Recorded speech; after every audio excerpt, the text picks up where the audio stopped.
Halo semua, bagaimana kabar kalian? Ya, gua harap kalian baik-baik saja. Pada video kali ini gua mau lanjut membahas alur cerita dari film Alice in Borderland Season 2 part yang kedua. Gue ingatkan buat kalian yang belum menonton part satunya, link videonya udah gue taruh di deskripsi ya guys. Di part 2 kali ini, Chisia yang sedang memainkan permainan Jack Hati mencoba bertahan hidup karena tampaknya para pemain mulai membohongi satu sama lain. Padahal mereka belum tahu siapakah impostor atau Jack Hati yang sebenarnya di balik permainan tersebut. Sementara itu, Arisu yang sedang berusaha untuk kabur dari serangan Raja Skop, tanpa disadari ia malah bertemu dengan seseorang yang dulu pernah menjadi salah satu petinggi di dalam organisasi Beach. Oke, tanpa banyak bacot di awal, mari simak video ini sampai habis.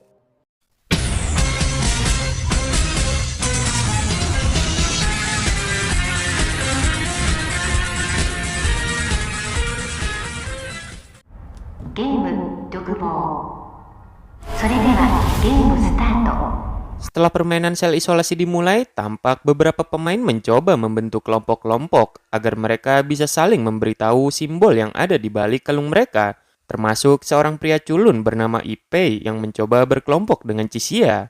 Di sana Chisia sempat memperhatikan beberapa orang yang menurutnya sangat mencurigakan, seperti si pria bertato ini, lalu si wanita aneh yang bernama Urumi, pasangan kantoran bernama Yaba dan Koto, dan juga si pria misterius bernama Banda. Sejak awal permainan, mereka selalu bertingkah sangat aneh. Namun di sini, siapapun bisa menjadi seorang Jack Hati. Sehingga Chisia memutuskan untuk mencoba mengikuti permainan terlebih dahulu dengan cara membaur bersama kelompok-kelompok yang lain. うちのチーム入らない？一緒に協力し合おう。じゃあまずうるみから入れてください。うるみさんのはハートです。 Awalnya permainan itu berjalan lancar tanpa ada seseorang yang mati. Tetapi saat ronde kedua dimulai, tiba-tiba saja si pria bertato itu justru menghajar seseorang gara-gara orang itu terlalu takut untuk memberitahu simbol miliknya. Melihat hal itu, Banda kemudian mengatakan pada si pria itu agar ia berbohong dengan mengatakan bahwa simbol milik si pria bertato itu adalah keriting, padahal simbol yang ada di balik kalung miliknya adalah simbol wajik. クラブ。次はすぐに言えよ。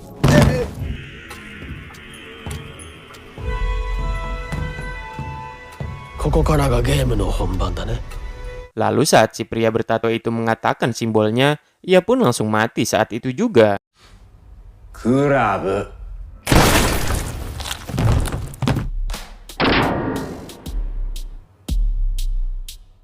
Yang mana hal itu membuat semua orang mulai mencurigai bahwa pria yang berpasangan dengan si pria bertato itu adalah Jack Hati, termasuk si Urumi ini.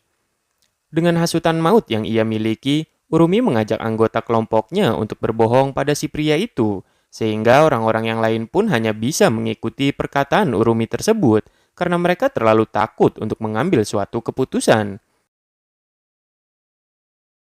Setelah si pria itu meninggal, Urumi tampaknya tak berhenti di situ, karena setiap kali ada seseorang yang menurutnya mencurigakan, Urumi langsung menyuruh anggotanya untuk segera menghabisi orang itu, hingga mereka mulai kehilangan kepercayaan masing-masing. Lalu salah satu dari mereka yang tak percaya dengan perkataan Urumi, kemudian mencoba bertanya pada kelompok lain, tetapi sayangnya ia justru dibohongi, yang mana hal itu membuat rekan si pria yang berbohong itu juga mulai mencurigai dirinya. Singkat cerita, ketika kelompok Urumi hanya tersisa 4 orang, Urumi menyuruh 2 orang lainnya untuk berbohong pada si bapak-bapak ini, karena sebelumnya ia mencoba membohongi Urumi. Tetapi karena si bapak-bapak itu juga menyuruh mereka untuk berbohong pada Urumi, mereka berdua akhirnya tak punya pilihan lain selain berbohong pada si bapak-bapak dan Urumi, berharap salah satu dari mereka adalah Jack Hati. Kemudian saat mereka berdua mengatakan simbol mereka, seketika itu juga Urumi dan si bapak-bapak itu pun tewas. Bahkan kedua orang lainnya akhirnya saling berbohong satu sama lain, hingga mereka berdua juga ikut meninggal. Melihat orang-orang yang saling berbohong dan membunuh satu sama lain, Ipei mengatakan pada Chisia bahwa ia sudah tidak kuat dalam memainkan permainan kematian ini lagi. Dan ketika mereka mulai menyebutkan simbol masing-masing, Ipei justru tidak mengatakan simbol miliknya, sehingga ia pun meninggal saat itu juga. Menyadari bahwa yang tersisa hanya 5 orang dan karena mereka belum berhasil menemukan Jack-nya, Chisiya mau tak mau harus segera melakukan sesuatu agar ia tidak kalah dalam permainan kematian ini. Saat Chisiya sedang berada di kantin untuk mengambil makanan, ia melihat rekan Banda yang bernama Mitsushita datang, sehingga ia meminta Matsushita untuk memberitahukan simbol miliknya. Awalnya Matsushita menolak dan pergi begitu saja. Namun saat Chisiya mengatakan bahwa Banda adalah pembunuh sadis, Matsushita akhirnya mau mendengarkan perkataan Chisiya terlebih dahulu. Chisiya mengatakan bahwa ia dulu pernah melihat di koran tentang penjahat bernama Banda yang telah membunuh beberapa orang dengan cara yang sangat sadis, yang mana hal itu menandakan ada kemungkinan bahwa Banda adalah Jack Hati. Walaupun Matsushita tak mempercayai Chisiya, Chisiya tetap memberitahu simbol apa yang ada di balik kalung Matsushita. Tetapi sayangnya Matsushita justru berbohong dengan mengatakan bahwa simbol milik Chisiya adalah simbol hati. Tidak sampai di situ saja, Matsushita juga mengatakan pada Banda bahwa Jack hatinya adalah Chisiya. Sementara Yabo justru mencurigai Banda karena sejak awal ia sudah menghasut seseorang untuk berbohong hingga menyebabkan kekacauan di antara para kelompok yang lain. Singkat cerita, saat Kotoko hendak mengambil makanan di kantin, ia juga bertemu dengan Chisiya dan Chisiya kembali menanyakan tentang simbol apa yang ada di balik kalung miliknya. Mendengar hal itu, Kotoko tampaknya tak bisa mempercayai orang lain selain Yaba.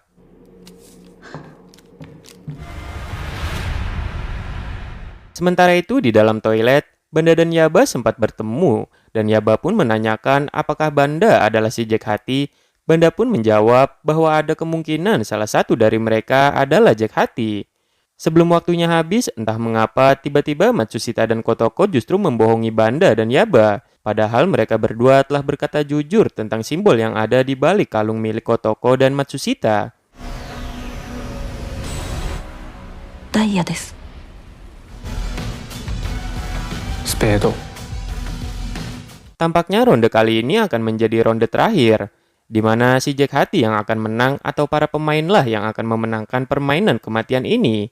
Sebelum menjawab simbol miliknya, Chisiya yang berpikir bahwa ia tak bisa mempercayai perkataan Matsushita dan karena Kotoko juga mengabaikannya, maka pilihannya saat ini hanya ada dua, yaitu antara simbol wajik atau simbol skop. Singkat cerita, setelah mereka berdua selesai menjawab, terlihat bahwa hanya Matsushita yang berhasil keluar dengan selamat, sehingga ia pun tertawa dengan sangat lega, karena selama ini ia adalah Jack Hati yang telah berhasil mempermainkan para pemain. Namun secara mengejutkan, Chisiya, Banda dan Yaba ternyata juga berhasil menebak simbol mereka dengan benar. Padahal sebelumnya mereka telah dibohongi oleh rekan mereka masing-masing. Ternyata sebelum permainan dimulai, Banda menyadari bahwa ada sesuatu yang disembunyikan oleh Matsushita, yang mana hal itu membuat dirinya tertarik dan mulai mengajak Matsushita untuk menjadi rekan bermain agar ia bisa selalu mengawasi Matsushita. Bukan hanya itu saja, saat Yaba mengatakan bahwa ia berkata jujur tentang simbol milik Kotoko, Chisiya pun menjelaskan alasan mengapa Kotoko tidak mempercayai Yaba, yaitu karena ia diam-diam berkomunikasi dengan Matsushita. Sejak awal mereka berdua selalu berkomunikasi menggunakan camilan yang memiliki 4 bentuk simbol, seperti simbol yang ada di kalung mereka, yang mana hal itu menjelaskan bahwa Kotoko dan Matsushita hanya berpura-pura jika mereka sedang dikendalikan oleh Yaba dan Banda. Yaba lalu mengatakan saat ia dan Banda sedang berada di toilet, mereka berdua ternyata memiliki pandangan yang sama tentang kesetaraan manusia, sehingga mereka yakin bahwa mereka berdua bukanlah Jack Hati, dan mereka pun saling memberitahu simbol mereka masing-masing. Meski Matsushita berusaha menyangkal dan menuduh Chisiya sebagai Jack Hatinya, Yaba dan Banda tampaknya sudah tidak percaya pada perkataan Matsushita lagi, sehingga mereka berdua pun mencoba mengorek informasi dari Matsushita tentang para warga yang ada di dunia ini dengan melakukan penyiksaan. Setelah berhasil memenangkan permainan, Chisiya pun pergi dari sana sambil melihat pesawat udara yang hancur di udara. Sementara Banda dan Yaba kini mereka berteman baik karena mereka berdua sama-sama seorang penjahat yang sadis. Di sisi lain, ketika Arisu, Usagi, dan Kuina sedang bersembunyi di suatu tempat, Arisu mengatakan bahwa dirinya takut jika mereka tak bisa kembali ke dunia mereka yang lama. dan menjadi warga di dunia ini seperti yang terjadi pada Kyuma dan rekan-rekannya. Mendengar hal itu, Kuina pun mengatakan bahwa ia yakin mereka bisa kembali ke dunia asal setelah berhasil menyelesaikan seluruh permainan kematian ini. 必ず元の世界に帰れる。 Keesokan harinya, Kuina memutuskan untuk berpisah dengan Arisu dan Usagi agar ia bisa mencari keberadaan Chisiya dan An, karena mereka berdua adalah teman baiknya.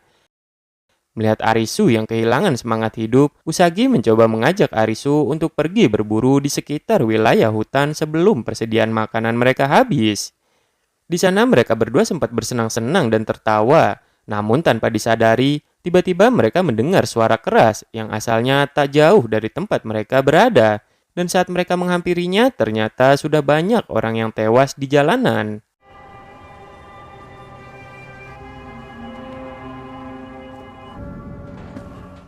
Mereka berdua lalu menemukan sebuah rekaman video tentang seseorang yang berusaha bertahan hidup dari permainan kematian. Namun tak hanya itu, ternyata si perekam video juga sempat bertemu dengan An yang mengatakan bahwa ia ingin pergi keluar Tokyo untuk mencari tahu tentang kebenaran dari dunia ini.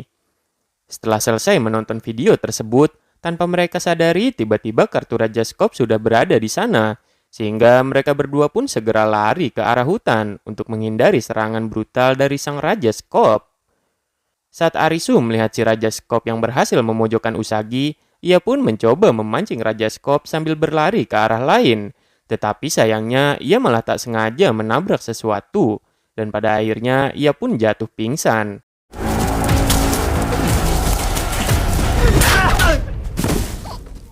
Malamnya setelah Arisu telah tersadar dari pingsannya, ia melihat seorang wanita bernama Heiya yang memiliki satu kaki palsu, yang sebelumnya telah menyelamatkan Arisu dari serangan Rajaskop.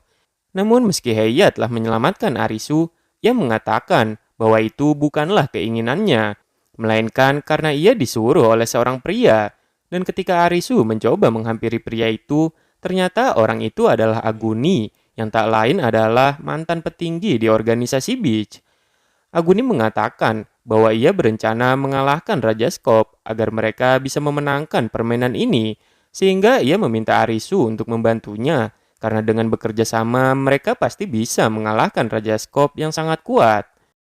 Keesokan harinya, ketika Arisu baru terbangun dari tidurnya, Heiya sempat menggoda Arisu dengan bertanya tentang siapakah yang lebih cantik antara Usagi dan dirinya. Tetapi saat Aguni datang, ia pun langsung menyuruh Arisu dan Heiya untuk segera bersiap-siap, karena mereka harus pindah sebelum si Rajaskop menemukan keberadaan mereka. Aguni mengatakan bahwa si Rajaskop tampaknya bisa mengetahui keberadaan para pemain-pemain yang cukup tangguh. Hal itu menjelaskan alasan mengapa si Rajaskop sering mengincar Arisu dan Usagi yang telah berhasil menyelesaikan banyak permainan. Singkat cerita, setelah mereka sampai di atas bukit, Heiya menceritakan pada Arisu tentang masa lalunya yang kelam sebelum ia masuk ke dalam dunia yang sangat mematikan ini. Hari itu saat Heiya dan teman-teman sekolahnya baru saja pulang dari sekolah, tiba-tiba mereka melihat sebuah kembang api yang muncul di siang hari, hingga akhirnya ia terbangun di dunia permainan yang sangat mematikan ini. Dan untuk menghindari kematian, Heiya pun berusaha menyelesaikan salah satu permainan, di mana di sana ia harus bisa menyelamatkan diri dari stadion yang seketika meledak dan runtuh tersebut. Meski Heiya selamat dari permainan kematian itu, ternyata kaki kirinya tertusuk oleh sebuah besi, yang mana hal itu membuat Heiya harus bisa menahan rasa sakit agar dirinya bisa kabur dari reruntuhan di sana. Kemudian setelah ia tiba di salah satu rumah sakit, ia bertemu dengan seorang dokter yang mengatakan bahwa kaki Heiya mengalami infeksi dan harus segera diamputasi. Si dokter itu mengatakan bahwa ia bisa membantu Heiya asalkan Heiya mau diperkaos, hingga akhirnya Heiya terpaksa menuruti perkataan si dokter demi bisa bertahan hidup. Di sisi lain, saat Usagi berhasil keluar dari hutan dan mencoba mencari makanan di salah satu rumah, ia bertemu dengan seorang wanita serta seorang bocil yang baru saja kehilangan orang tuanya akibat serangan brutal dari Rajaskop. Seketika itu juga Usagi pun flashback ketika ayahnya masih hidup dan sering bercanda dengannya. Singkat cerita, saat Arisu dan yang lain tiba di atas bukit, Aguni menyuruh Heiya untuk memasang beberapa perangkap, sementara Arisu disuruh untuk menjaga tenda sendirian. Malam harinya secara mengejutkan, si Raja Skop datang dan mencoba menyerang Arisu. Namun untungnya Aguni berhasil menghentikannya. Tetapi tampaknya Raja Skop masih bisa bertahan dari serangan Aguni, hingga terjadilah tembak-tembakan antara mereka semua. Di tengah pertarungan itu, Arisu sempat terkena sebuah bom dan ia pun terlempar ke arah tebing.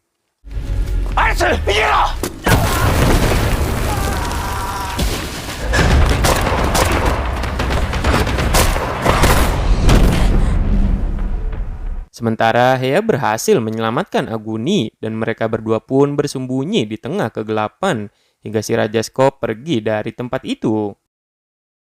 Keesokan harinya saat Aguni terbangun dari pingsannya, Heya pun sangat senang dan langsung memeluknya. Karena selama berada di dunia permainan ini, hanya Agunilah orang yang selalu bersikap baik pada Heya. Di sisi lain, Arisu yang ternyata berhasil bertahan hidup pun segera pergi menuju ke arah kota untuk mencari keberadaan Usagi dan yang lainnya. Tetapi ia tak tahu harus pergi kemana karena kota itu sangatlah luas.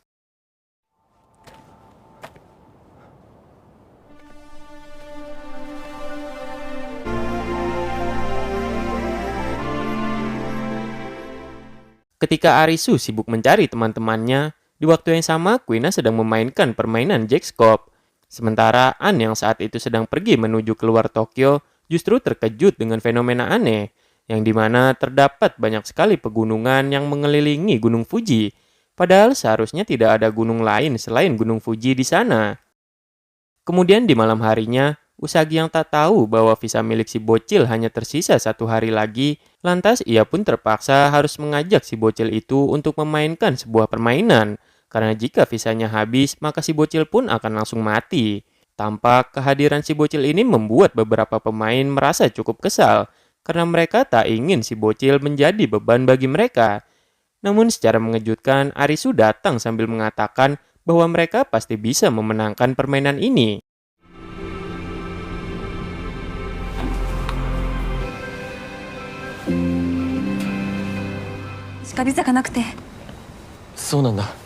Sebelum permainan dimulai, sang Ratu Skop yang bernama Lisa ini mengatakan bahwa permainan akan dibagi menjadi 2 tim, yaitu tim merah dan juga tim biru.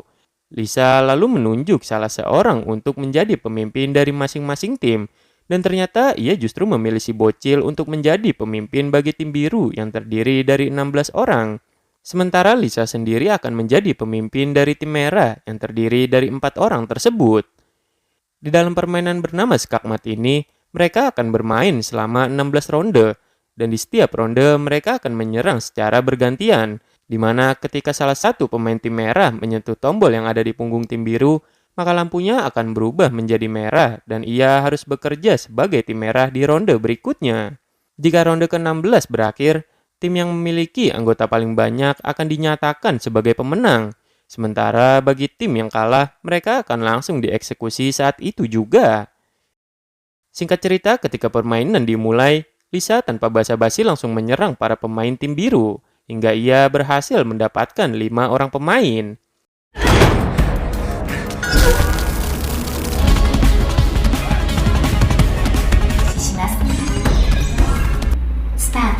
Kemudian saat tim biru mulai menyerang, tanpa disadari ternyata Lisa dan beberapa anggotanya justru melawan balik dengan menggunakan kekerasan untuk mencegah serangan dari tim biru. Yang mana hal itu membuat beberapa orang merasa takut dan memilih untuk tetap berpihak pada tim merah, agar mereka bisa selamat dari permainan kematian ini.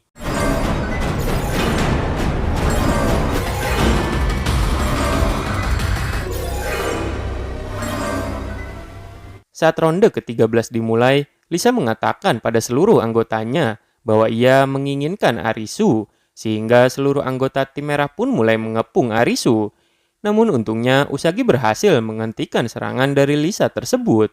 Bukan hanya itu saja, saat ronde ke-14 berjalan, Usagi ternyata berhasil mendapatkan beberapa pemain lagi, dan sebelum ronde ke-15 dimulai, Usagi mencoba menyemangati para pemain agar mereka mau bertarung bersama tim biru lagi.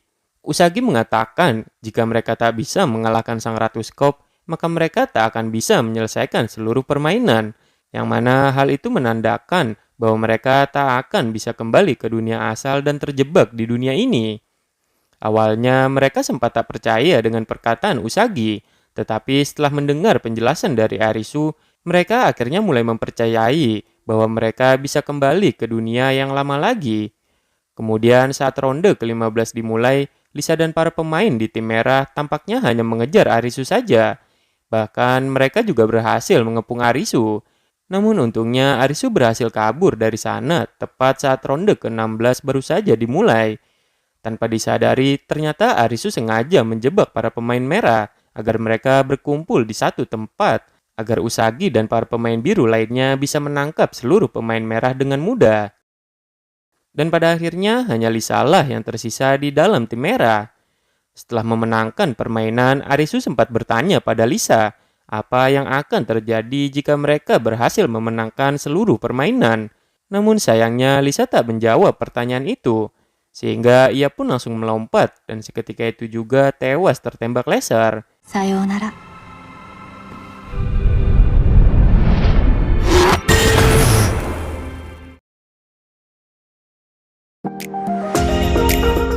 Oke, mungkin itu saja alur cerita Alice in Borderland Season 2 Part 2 kali ini. Terima kasih buat kalian yang sudah menonton video ini sampai habis. And see you next time.